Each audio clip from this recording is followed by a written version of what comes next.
माँ पुओ तो आज आम खेल करुचु।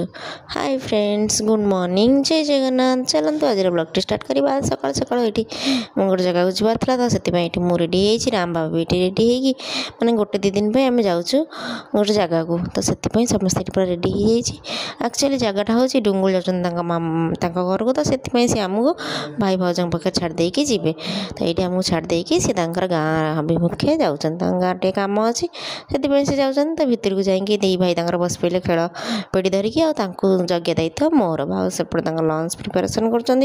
तो ये पहुँचला भाज बनई परोटा आ पनीर तरकारी, तो कहले आस खाइबा। तो आम खाईदे मुझे धोईकी देखला देखुना दी भाई चलती मस्ती।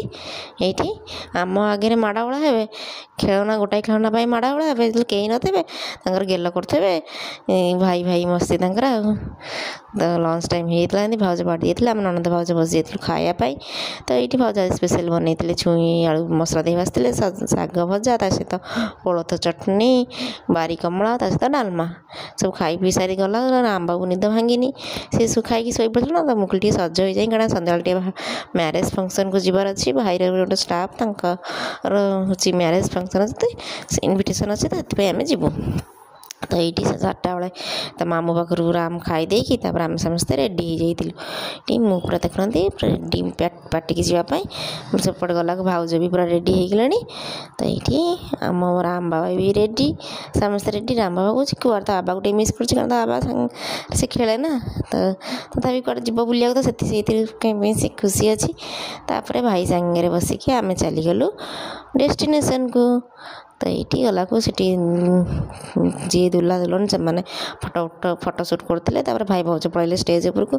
मु जाई नथली कारण मो जीवार कारण न जीवार कारण हूँ राम बाबा सी नुआ जगह जाता, तो भल लगे तो सी कहले तुम जाओ। तापर फोटो फोटो उठा उठी कर सारापर आम स्टार्टर खाई जेहेतु कार्तिक मास होईचा, तो भेज चलचे ना आम सब भेज वाला।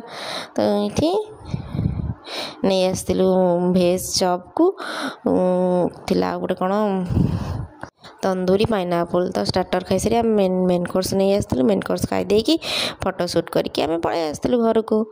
आपण मैंने देखिले आम वीडियो भल लगे लाइक शेयर सब्सक्राइब कर रही। जय जगन्नाथ।